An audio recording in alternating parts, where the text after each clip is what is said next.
हम बात करेंगे साथ ही रॉलेट एक्ट, जिसे काला कानून कहा जाता है, जो 1919 में पास हुआ था, जो ब्रिटिश कॉलोनियल गवर्नमेंट को इंडिया में डिटेन कर सकता था किसी भी व्यक्ति को बिना ट्रायल, बिना किसी आदमी को जेल में उठा के बंद कर देना। ये बहुत बड़ा काला कानून कहा जाता है। It was highly unpopular and wish for unrest. ये बहुत ज़्यादा गलत था और पूरे प्रति भारत की डरा हुआ था। महात्मा गांधी स्ट्रांगली अप्रोच, गांधी जी के विचार पे ये बहुत ज़्यादा अप्रोच किया और डिनाइड किया कि कोई भी इंडियन को सिविल लिबर्टी और प्रोटेस्ट का अधिकार नहीं छीना जाना चाहिए। While the opposition of prolated country atmosphere discontent, एक तरीके से देश में डिसकंटेंट था ब्रिटिश के खिलाफ, मास अनस्पर्ट था, specific trigger launch of non corporation. और इसी के साथ देशवासियों ने गांधी जी के साथ नॉन कॉर्पोरेशन मूवमेंट के शुरुआत किया और इसी के साथ खिलाफत उसने मुस्लिम को भी जोड़ लिया गया कि साथ में। और साथ ही जालियांवाला बाग मैसेज इसी के कारण हुआ, जब अनपीसफुल प्रोटेस्टर के खिलाफ अंग्रेजों ने गोली चलाई और मार दिए सारे भारतवासियों को, जो भी इसका कोई लेना देना था। Call of non cable all India खिलाफत कॉन्फ्रेंस, जब भी ऑल इंडिया खिलाफत कॉन्फ्रेंस से 22 से 23 नवंबर को अली ब्रदर के साथ ये मूवमेंट आगे बढ़ा। At the meeting of Khilafat Congress programme 4 state non corporation programme, यहाँ पे सिविल सर्विस के बाद at the policy,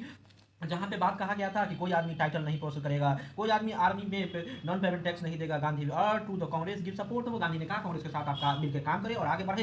in the historical Calcutta से 1920, जब कांग्रेस का हिस्टोरिकल कलकत्ता से Congress said of giving of title, Congress ने कहा कि हम अपने सारे टाइटल जो ब्रिटिश के द्वारा दिया गया है, बच्चों ने स्कूल छोड़ दिया, कोर्ट में लोअर कॉस्ट छोड़ दिया। And corporation movement national wide movement, जो गांधी जी के विचारों पर लड़ा गया, एक ऐसी स्वतंत्रता की आज़ादी की लड़ाई थी जो बहुत ही ज़्यादा सेपरेट हुआ। हम बात करेंगे प्रेसिडेंट और गवर्नर इम्यूनिटी, जो आर्टिकल 371 के में दिया भारत के संविधान में 361 का बहुत इंपॉर्टेंट, जिसमें the supreme court agree to here clearly define constitution immunity. Supreme court को कहा गया है, भगवान सुप्रीम कोर्ट को, कि आप जो है इस चीज को ध्यान दें कि क्या है constitution immunity. Article 361 deal immunity क्या होगा, प्रेसिडेंट और गवर्नर की immunity, the protection of president and governor can let in maximum the protection of governor is let in maximum rex non processor king can do not wrong. इसमें ये कहा जाता है, इसलिए दिया गया कि राजा कभी गलत नहीं हो सकता। इंग्लिश लीगल ट्रेडिशन, जो समाज इंग्लिश से लिया गया है, अंग्रेजों से लिया गया है। 361 प्रेसिडेंट और governor shall not be answerable, president और गवर्नर किसी को आंसर देने लायक नहीं। To court exercise performance, court को भी नहीं। If for any act performing it exercise perform this power and duty, कोई भी एक्ट अपने मन से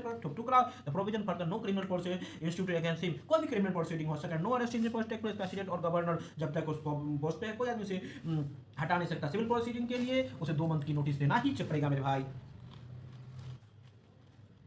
हम बात करेंगे दुनिया की सबसे इंपॉर्टेंट चीज, जिसमें बताया सेंट्रल गवर्नमेंट अपॉइंट किया गया था 3 मेंबर कमिटी 1983 में, जो मेनली डील करता था सरकारिया से, जो रिटायर्ड जजेस सुप्रीम कोर्ट के। क्या होगा सेंटर और स्टेट का रिलेशन, बहुत ज़्यादा सेंटर स्टेट गवर्नर से, टैक्सेस में, फेडरेशन से, जहाँ चैलेंजेस है इस पर ध्यान देंगे। Dot not favour structural change existing constitutional element, Sarkaria commission में कोई स्ट्रक्चरल चेंज की बातें नहीं कही गई थी। रिलेटिंग इंस्टीट्यूशनल बेसिस पे जो इंस्टीट्यूशनल की चैलेंजेस है उसको भी नहीं कहा था। It if need to functional operational, इसमें कहा कि कुछ जगहों पर चैलेंजेस करना है। जो permanent inter state council will be government,